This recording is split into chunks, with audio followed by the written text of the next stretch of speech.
So until now, we've avoided making a connection between molecular geometry and the picture of the electronic structure of atoms that quantum mechanics provides, namely that electrons exist in atomic orbitals. So this led to the development of bonding theories that use atomic orbitals to account for the observed geometries predicted by the valence shell electron pair repulsion theory. So remember that valence shell electron pair repulsion theory rationalizes molecular geometry based on minimizing electron repulsions between valence electrons around the central atom. So there are two models, both valence bond theory and molecular orbital theory, that were designed and are based on quantum mechanics that give more complete explanations of bond formation.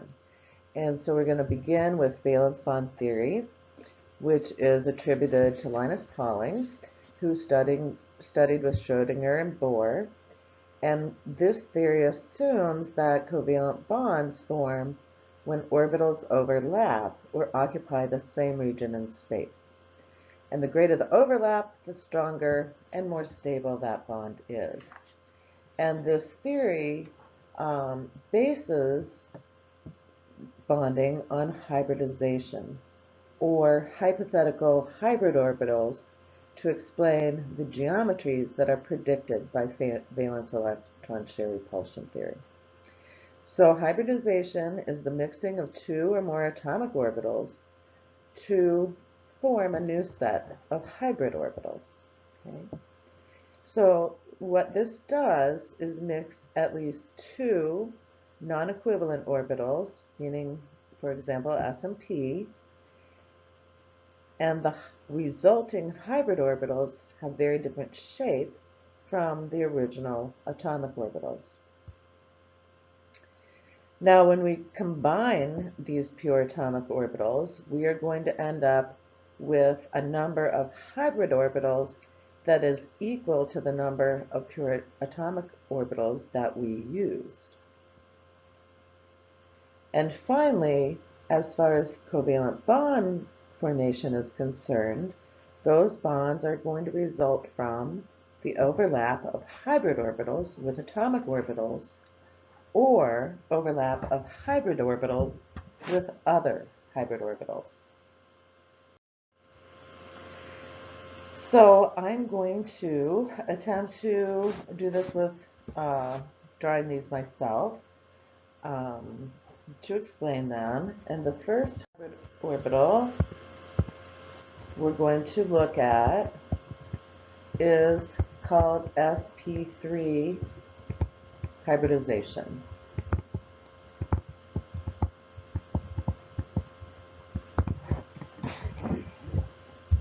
And we are going to look at CH4, methane.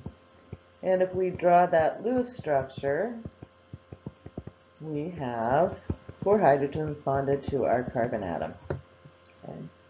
Remember, this is a tetrahedral geometry. In order to show this is tetrahedral, we could draw it like this, showing that these 2 hydrogens are in the plane, this one is coming out of the face of the board or screen, and this is behind the plane of the screen. And I keep forgetting to turn my mail notifications off. I'll try to remember to do that once again.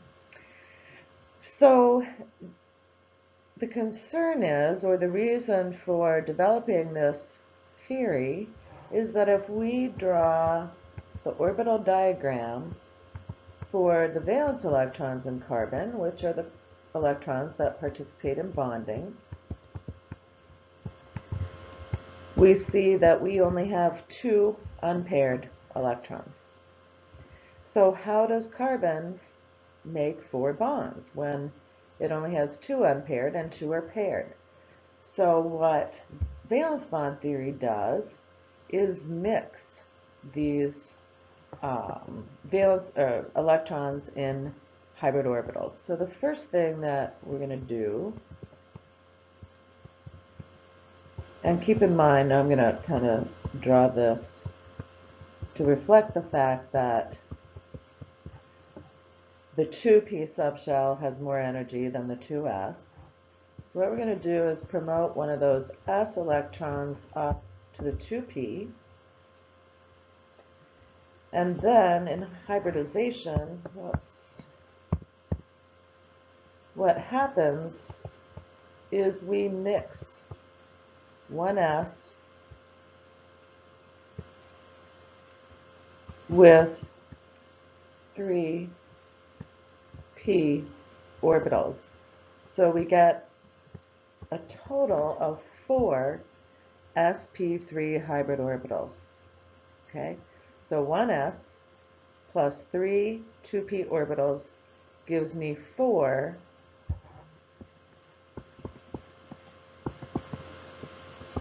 hybrid orbitals. Now these unpaired electrons are available to make covalent bonds or share a pair of electrons with another element. So this is sp3 hybridization.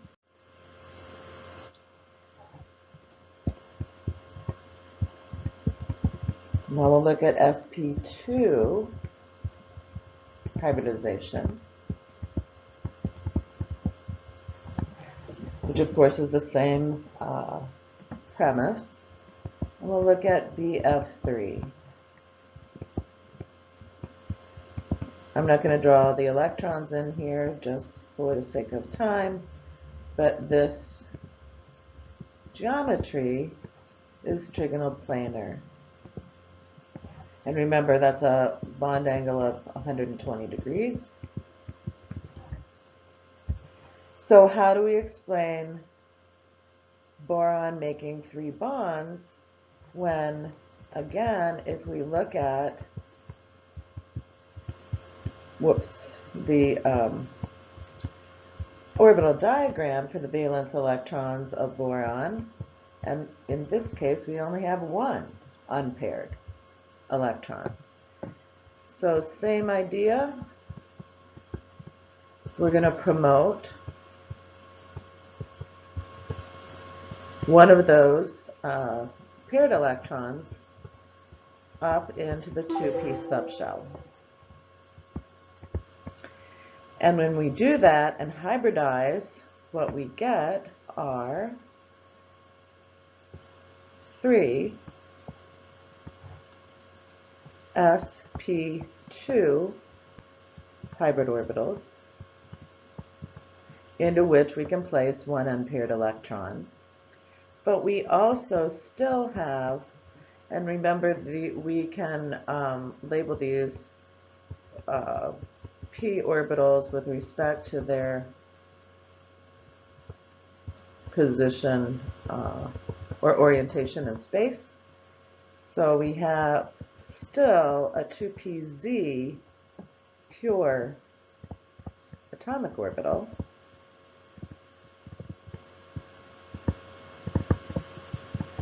And we have 3 sp2 hybrid orbitals.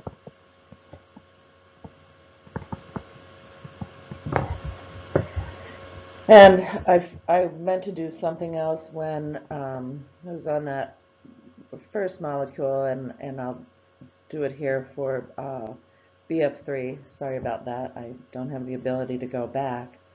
But that means that, and the other thing I failed to mention, the character of these hybrid orbitals.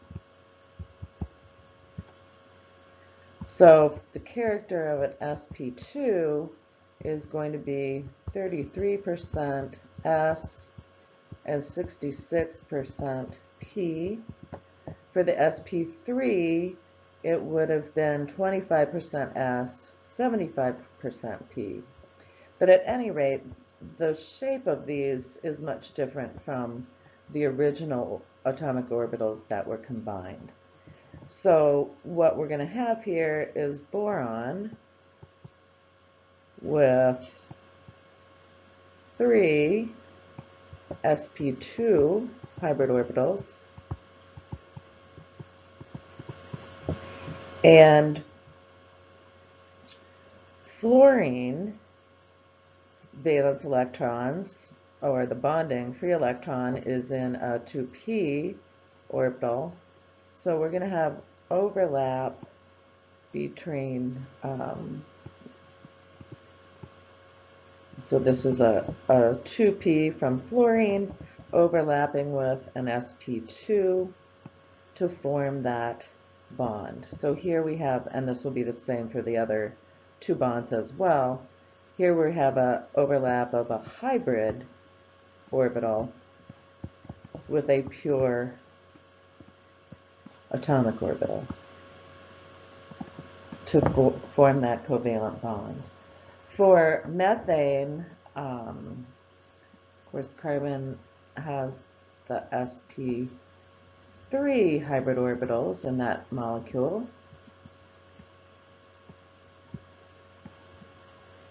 And I'm only going to draw one of the hydrogen bonds. Hydrogen, or the bond with hydrogen. Hydrogen has 1 electron in its 1s orbital, so it's going to overlap with the sp3 orbital to form that single bond with carbon. Next up is sp hybridization.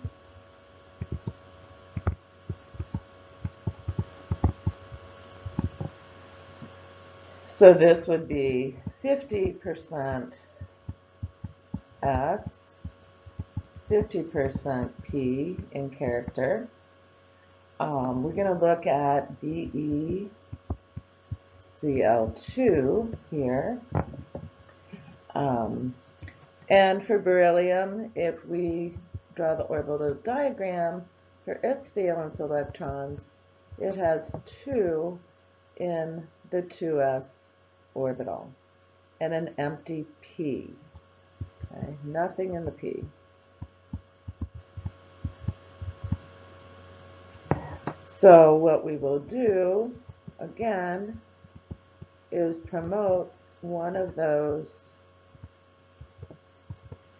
s electrons to the 2p subshell.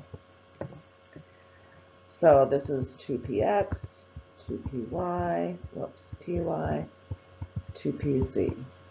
So when these hybridize, we get 2, because we're only combining one s and one p orbital. So we get 2 sp hybrid orbitals.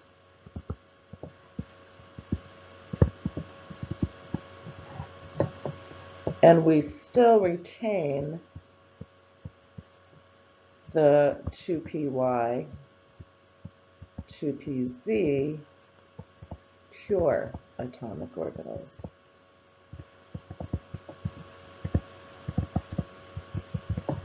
Of course, we have now those unpaired electrons in the hybrid orbitals that can participate in bonding with the chlorine atoms. So that we'll once again have an overlap between p subshells, pure p subshell in the chlorines, whoops, sorry, and the sp hybrid orbitals.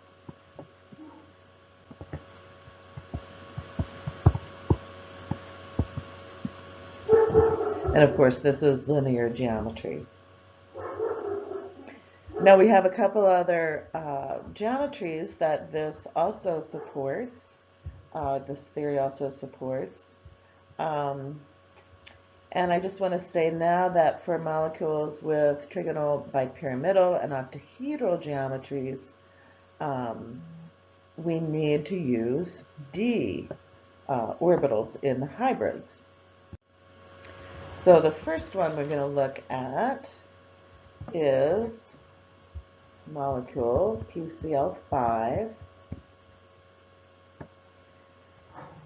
So we have 5 atoms bonded to the central atom, phosphorus, so we need 5 hybrid orbitals. And this is actually a lot simpler than it may appear at the moment. For phosphorus, we look at the orbital diagram. We have 3s, subshell, 3p, and we have an empty d subshell. And we have 2 in the s and 1 in each of the p orbitals. We only have 3 electrons apparently available for bonding. So what we're going to do is promote one of these s electrons into that d subshell. So what we end up with is we're going to mix an s orbital with 3 p orbitals with 1 d orbital. So we're going to have s, p, 3, d hybridization here. And we will still retain 4 pure 3d orbitals. So what do I have? I need 1, 2, 3, 4, 5. So this is sp3d, and we have 1 electron in each of those hybrid orbitals prepared to bond. Okay. This geometry is trigonal bipyramidal. We could also draw that this way. I showed this to you, this format, I think for the SF6 molecule. So phosphorus is central, and this shows the trigonal portion, and then the chlorines above and below the plane of that triangle. So trigonal, trigonal bipyramidal.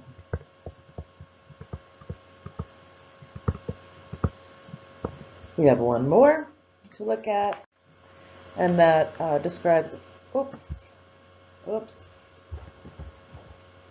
I meant, I guess, to do the octahedral on the same page.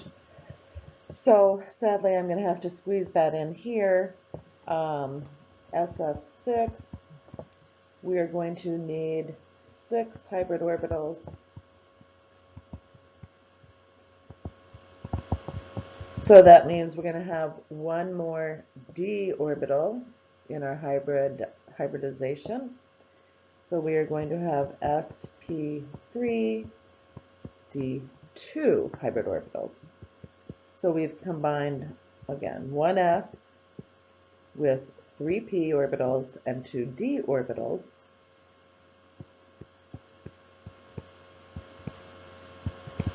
To get 6 hybrid orbitals, which can each accommodate, well, contains an unpaired electron. So sulfur can participate in bonding.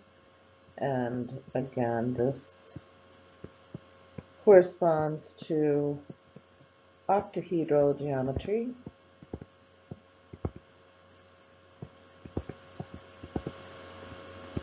With sulfur central, looking something like that. So essentially, this slide summarizes hybridization and how we predict the hybridization of the central atom. First, we draw the Lewis structure, and then we count the number of lone pairs and number of atoms bonded to the central atom. So essentially, we're counting the number of electron groups. And based on the number of electron groups there, we need the same number of hybrid orbitals. So if we have 2 electron groups, we need 2 hybrid orbitals, or 2 sp orbitals. An example here, we use BeCl2. 3 electron groups, sp2 hybridization. Bf3 was our example. 4 electron groups, sp3. Remember, we're adding an s and 3p orbitals together, so we get 4 of those. Methane, here are 2 molecules that also have sp3 hybridization. The difference is these molecules have lone pairs on the central atom.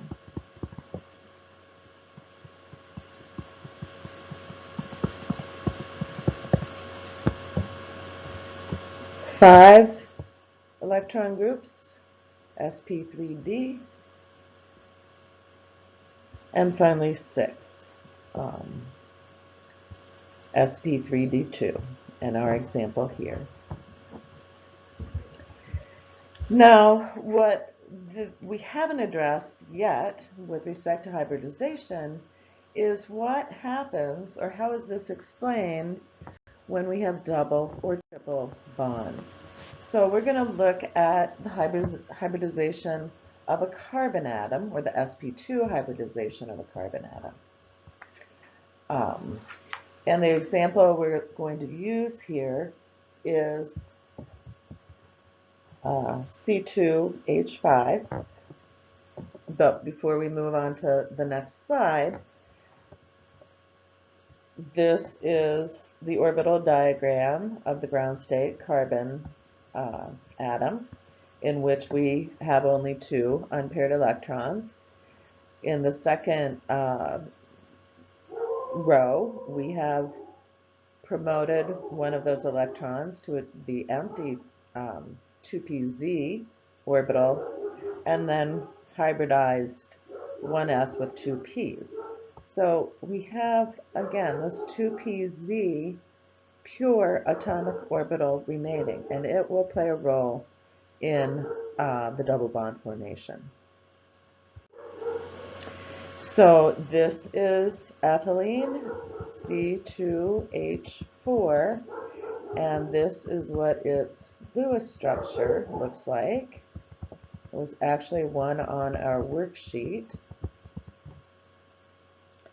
And now we're also going to talk about or introduce the terms sigma bonds and pi bonds in this discussion.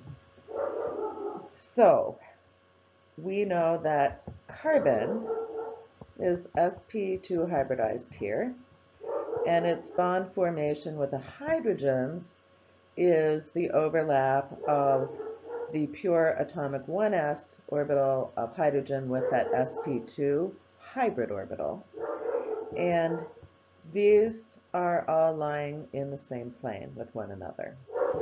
This bond is formed by orbitals, they're hybrid orbitals in this case, overlapping end to end, with the electron density being concentrated between the nuclei of those bonding atoms. And this is called a sigma bond. And I think, well, it is shown down here, sigma bond, in this depiction. These bonds are also sigma bonds. Overlap is from end to end. But when that double bond forms, what's happening is that each of these carbon atoms has a pure 2pz orbital. And those orbitals in this diagram are shown not to their relative size, but they're really much larger, and so much larger that we can see that they can overlap above and below the plane of between those two carbon atoms. So this is how that's depicted. Um, so these are showing the overlap of those 2pz pure atomic orbitals to form that pi bond. Okay? So the pi bond, um, these form by sideways overlapping orbitals.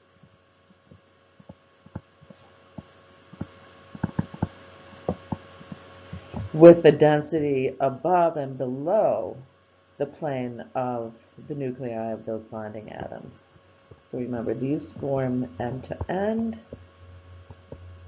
between the two nuclei, and these form above and below in a sideways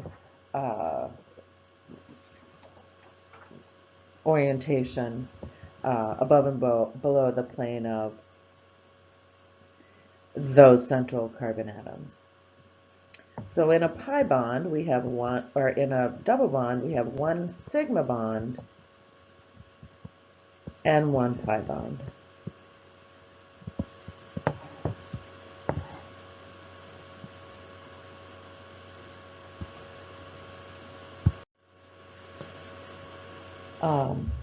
This is just a figure that tries to put it all together pictorially in another way and show where the electron densities are in this molecule.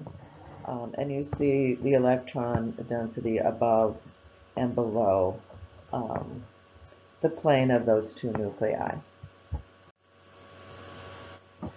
So what about sp hybridization of carbon?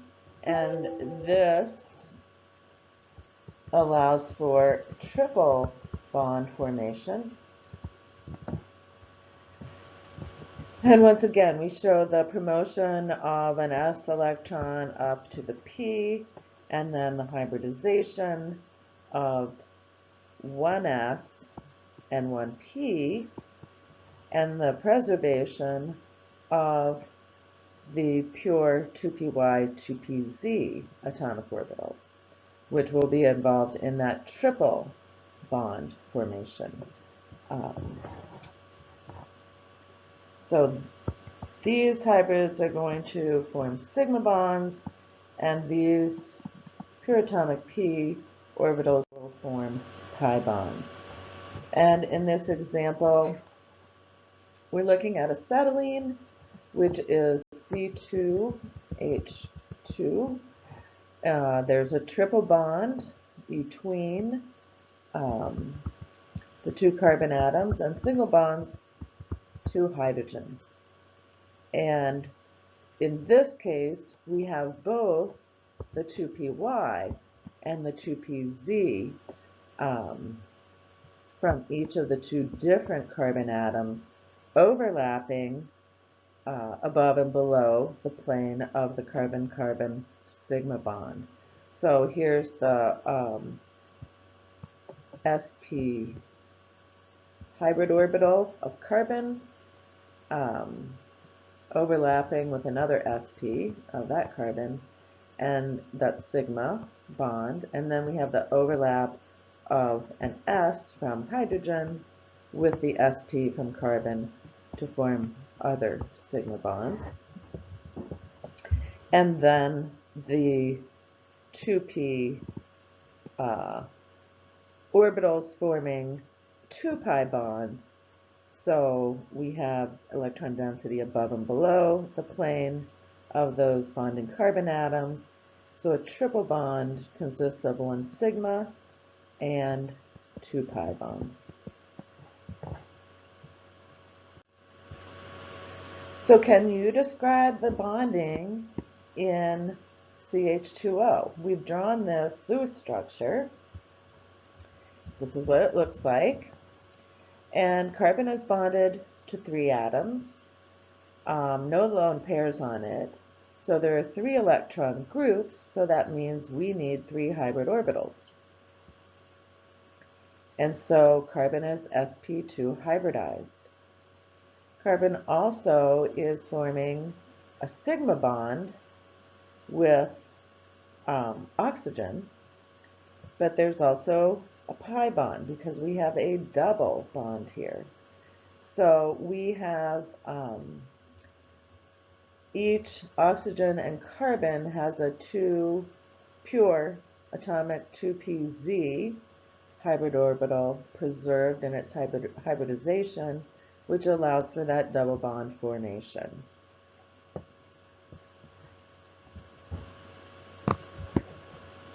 So 1 single and 2 pi bonds. Whoops, sorry. Okay, sigma and pi bonds. Sigma bonds, 1 single bond, double bond, 1 sigma, 1 pi, triple bond, 1 sigma, 2 pi's. And this is something you should be able to do. Identify how many sigma and pi bonds are in a given molecule. In this case, we're given acetic acid. So with respect to counting sigma bonds, we know that all of our single bonds will be sigma, and that one of the bonds in the double bond will be a sigma as well. So we have 4, 5, 6, 7 sigmas and 1 pi. So as I said, one of those is a pi bond.